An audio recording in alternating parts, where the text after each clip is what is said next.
Really happy to be here, and thank you for coming. It's supposed to be a conversation about one of the stories we have written and developed in our AIOps observability journey, which started in 2023.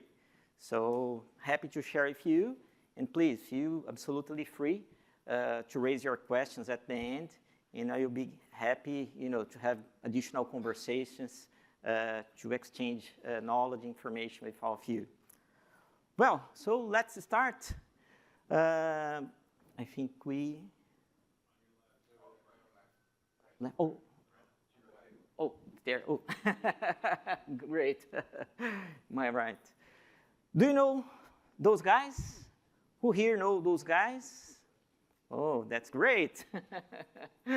Well, usually people know the M&Ms, but not necessarily they know how they are produced.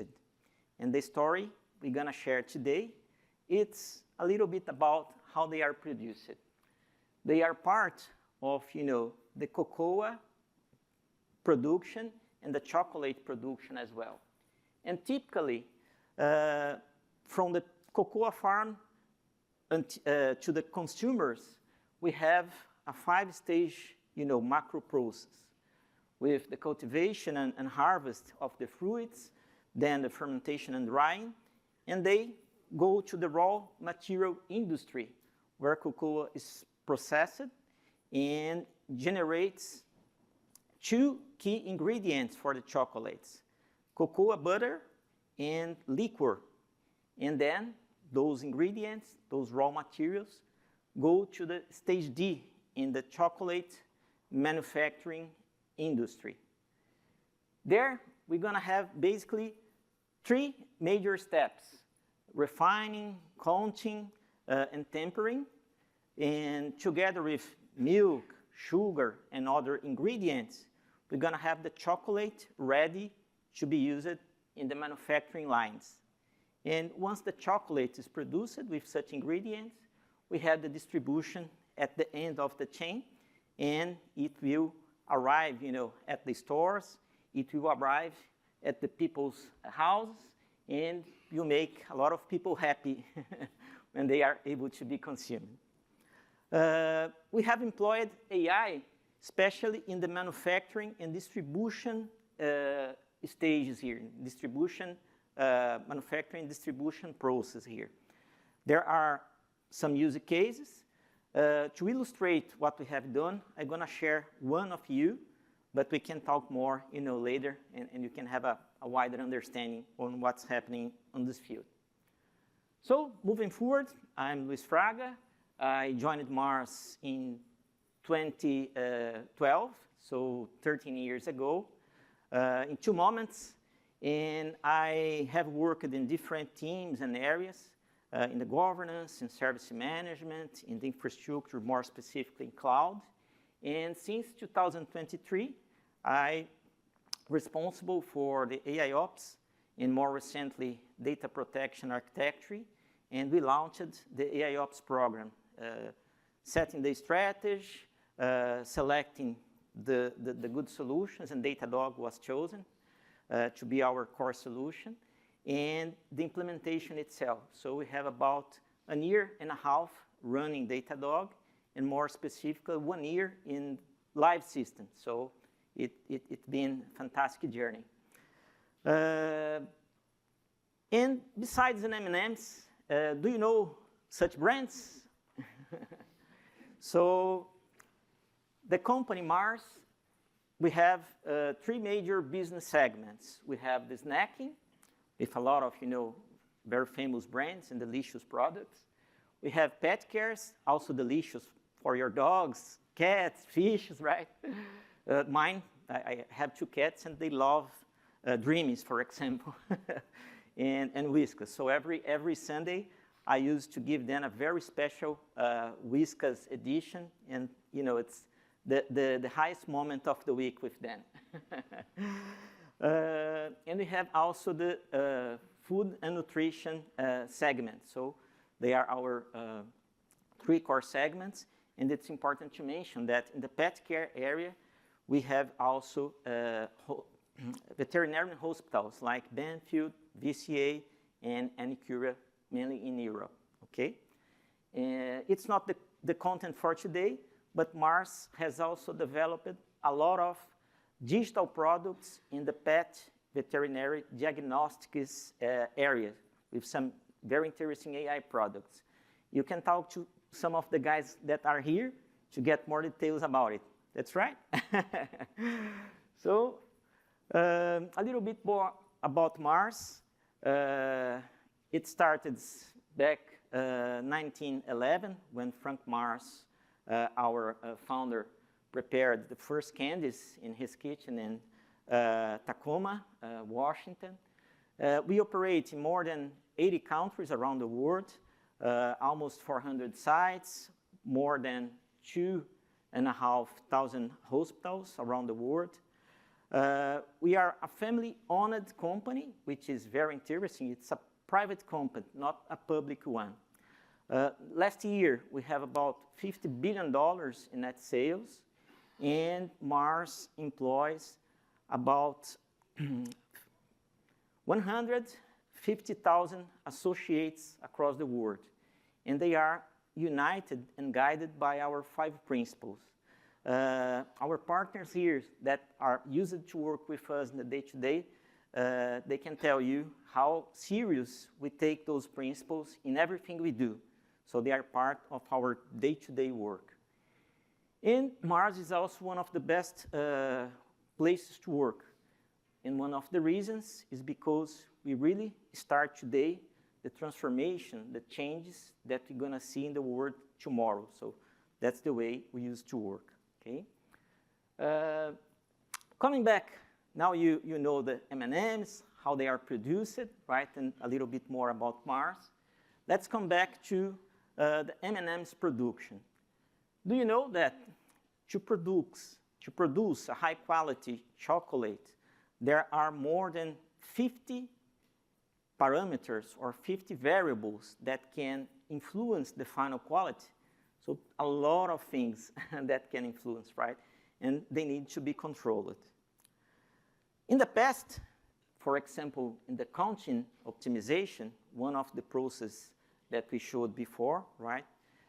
Every batch that we have in the factory teams faced some challenges. For example, they had to handle with material variability. So, you know, the raw material, the ingredients for chocolate, they change from batch to batch. It's normal in the food industry, right? The cycle times and dosage of the batches is also changing. It's normal, depending on the raw material used, depending on the machines you have in the factory. And after every batch has been processed, our quality teams needed to check the final product and confirm they meet the high quality standards at Mars. Quality is our first principle. If something needs to be adjusted, the guys went to the factory, make the manual adjustment, document, and repeat the process to ensure the quality. So you can imagine how work is required to keep producing a high-quality chocolate. Fortunately, technology has evolved a lot, and we now have, let's say, available digital twins. So digital twins, conceptually speaking, is the digital representation of something in the real world. Could be a process, could be a person, could be a product, could be a factory line. So we can reproduce how this object, real world object, works using AI. And that's what we adopted for our factories. We brought data from the factories using data from the sensors. We got historical records. We got information from process and simulated a lot of things to build an accurate model able to represent the factory. This was, let's say, the input for the digital twin to run the chocolate factory on the cloud. and the digital twins is able to analyze and optimize the process in a virtual way. And it sends recommendations to the chocolate factory operators so they can understand, accept them, and automatically change the production line. So it seems easy, but we took a few years to do that. We have to employ a lot of efforts in the training of AI for that.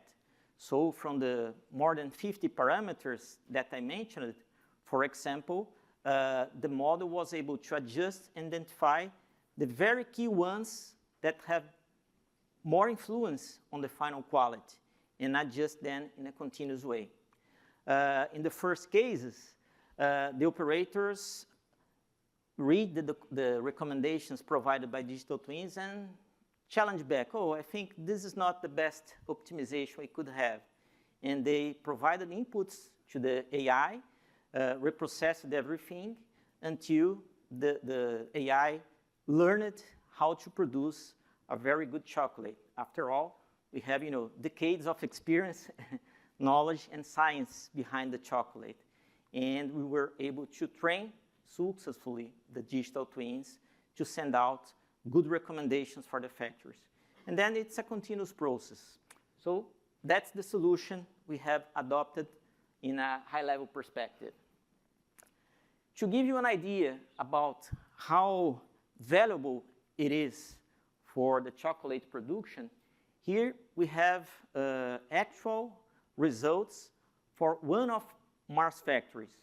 In that factory, for example, we use it to process 3 batches of chocolates per day. After digital twins, we are able to process 6 batches. So we have the double capacity without any additional investment in machines, for example, or in people to produce more. 80% of reduction in the cycle time, because it's not necessary anymore to analyze the chocolate at the end, right? It's a continuous production all the time.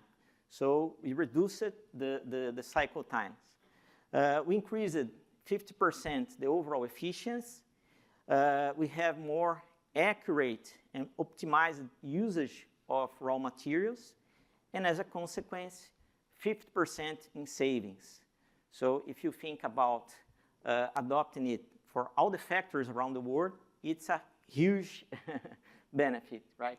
So that's why digital twins currently is one of the key initiatives inside a major digital manufacturing program at Mars. Well, I told you about the solution itself, and now it's time to talk about observability. What's the role of observability for that solution, right?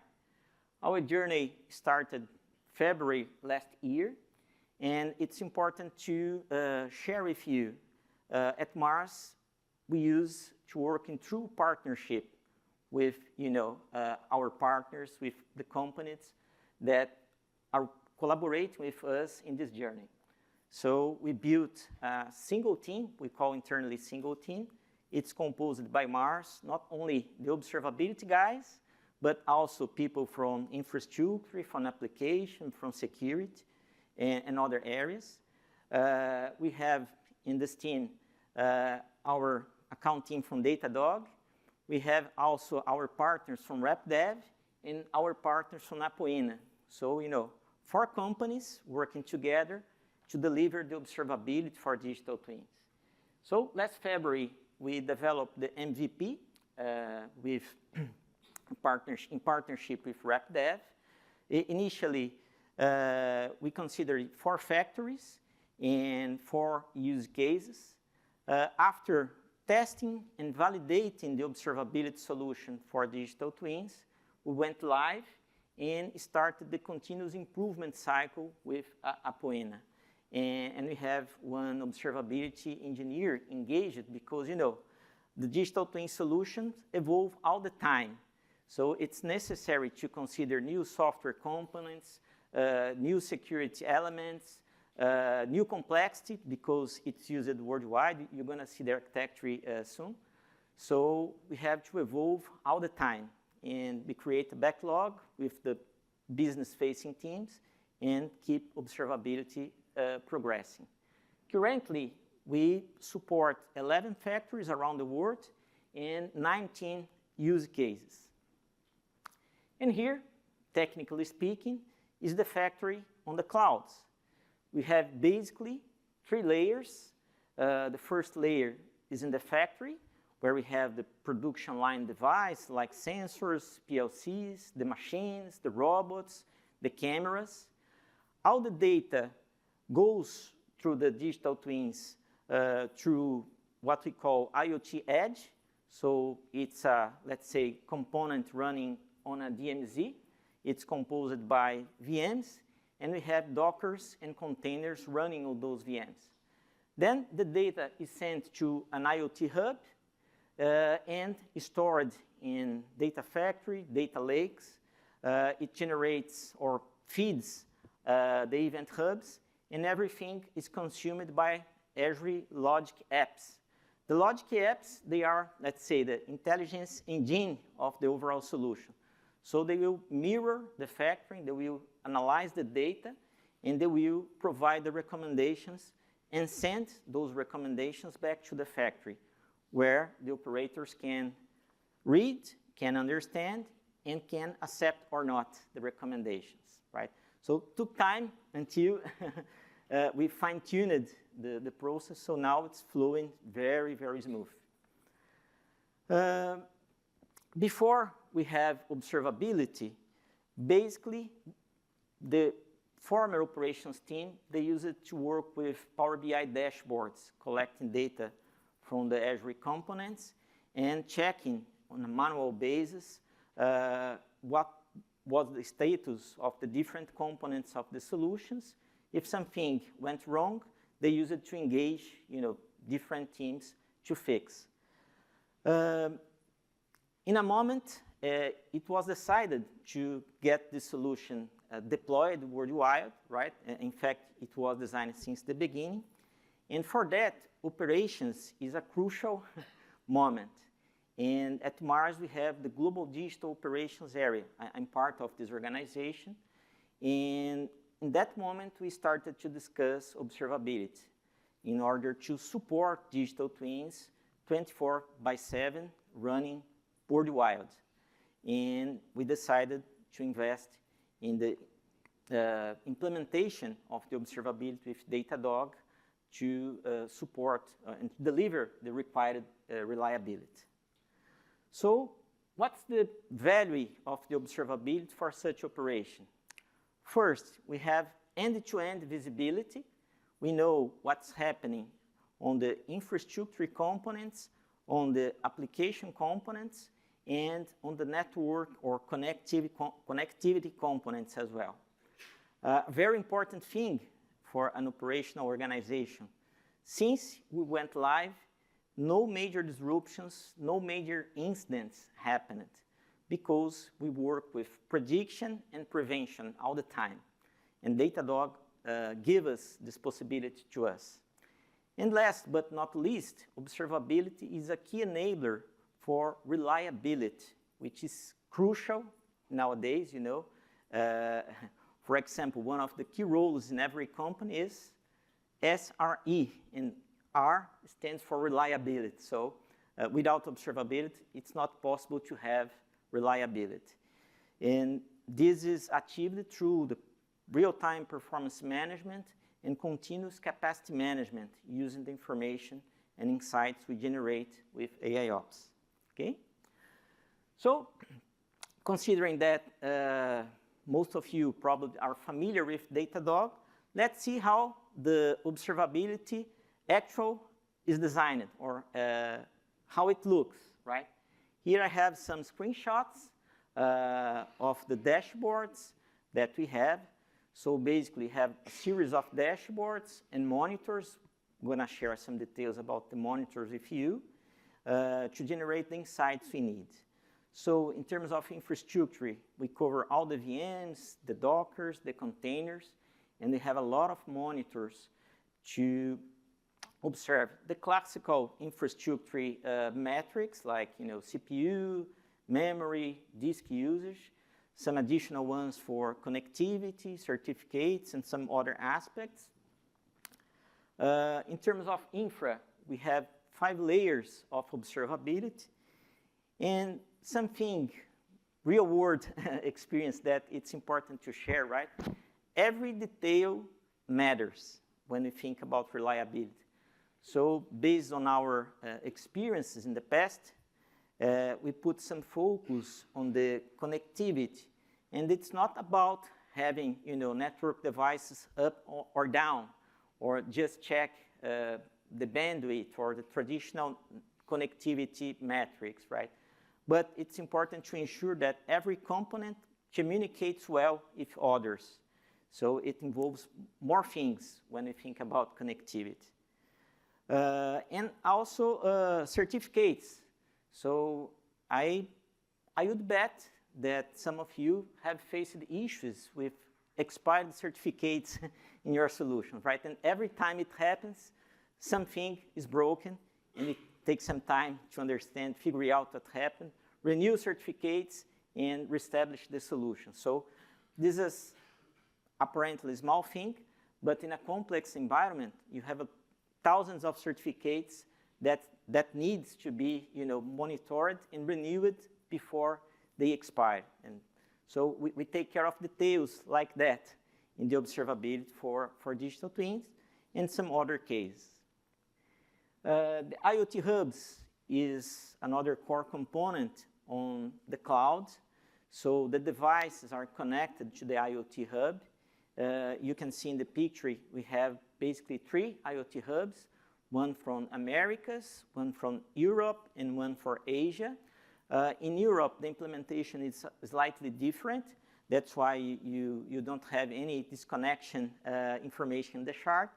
But the behavior in Americas and Europe, you have devices connecting and disconnecting all the time. So the solution using Datadog is able to understand this pattern. So when something is different, we receive the alerts we need to understand if a device is not working properly or is not able to connect as expected. So it's more than up or down, on or off. We understand the behavior of the device with the observability. And last but not least, the logic apps on the cloud. They are the engine running the AI. So we also observe how they work, if they are running successfully, if we have failed runs, what's the latency, for example. So a lot of information about the logic apps are collected by Datadog and processed by Datadog. And when something wrong happens, the operations teams and develop teams as well, they have enough information for troubleshooting. They can use the logs we capture. They can use a lot of other data to quickly fix and keep the solution running and sending recommendations as expected. Another important aspect, as I mentioned before, we work with prediction and prevention. The first level is about prediction. So we have used Watchdog to understand how the solution works, to understand the patterns, and start detecting or predict unwanted behaviors. And once it happens, we have, let's say, enough time to react and avoid something wrong to happen. If the prediction is not enough,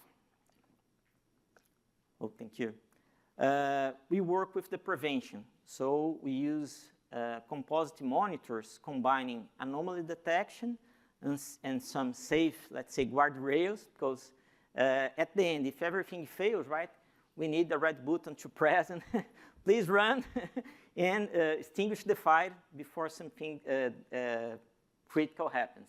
But it never happened, fortunately, because we work in advance. So with the composite monitors, we also receive information in advance, and we are able to act before any type of impact on operations. So to give you an idea about the strategy that we adopted for digital twins and some other systems as well. So after, this 18-month journey, basically, some key takeaways that we want to share with you. So first is observability as early as possible. You were able to, implement and deploy at scale a solution like digital twins because the observability single team was engaged in the early stage. So without that, we probably would fail in deploying at scale and keeping the solution running, again, with no major instance since we went live. Second, observability will support efficiency and scalability. Without observability, we would not be able to run around-the-clock operation. We would need a lot of people to keep their eyes on everything, and not feasible to do that. And last but not least, collaboration is key. It's the key enabler. So we built a squad with people from different teams, different partners, right? It's a diverse, multi-skilled group, and it's important to reinforce that concept, right? Single team, one team working together to be able to cover the different aspects that compose a complex solution like digital twins. This is the key enabler, and that's why we have been successful in this digital twin solution. Okay, so thank you for your time, and I'm open here to receive your questions and try to answer them.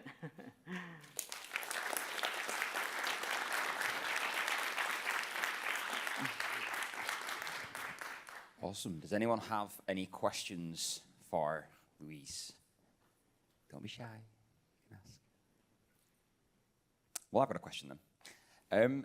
As you started off with the MVP and then you kind of scaled things up to a bigger scale. What was the biggest challenge you faced as you scaled, both from the actual digital twins themselves, but also the observability side of things? Usually, I think the most challenging piece is more about the local infrastructure you have in the different factories around the world. Even large companies like Mars that have some standards. When you go to the factory world, it's a little bit different. So we have, let's say, very brand new factories, very modern, and we have old factories where we have old equipment as a consequence. So bring all the factories able to be connected to this solution is one of the challenges, I would say. Thank you. Anybody else? Questions that come to mind? Yeah, let's run the mic over. Before you partnered with Datadog, were you using multiple tools for observability? Like one for logs, one for server observation, stuff like that? Yes.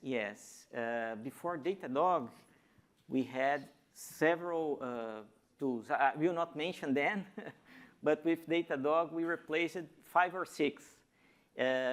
Besides, let's say, the very specialized tools. So if you are using, for example, server from a specific vendor, people use it to employ the specific vendor monitoring solution, for example. So with Datadog, we're able to replace all such solutions by a single one. What makes, let's say, the observability really possible and less challenging, I would say. Anybody else? Cool. So what's in the future for this observability for IoT and where are you going? What's your roadmap? Ooh, thank you for the question. With the successful implementation in the snacking segment, the next step is to extend the solution to other segments that are also interested in, let's say, modernizing their factories and evolve into the Smart Factories program at Mars. So a lot of new factories to come and more use cases to come.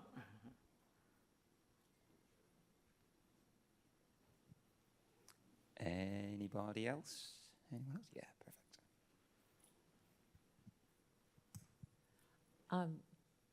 perfect. Datadog launched a whole bunch of AI observability tools this week. Do you plan to use any of those or the new agents? Oh, yes, very good question. The session we had yesterday morning was pretty amazing and gave me a lot of ideas on how we can evolve the solution using agentic AI in the future. So for sure, we are excited to start running some tests, some POCs before to develop, implementations for the real operation. We're very excited about it. So I see a lot of possibilities to explore with the new capabilities released yesterday.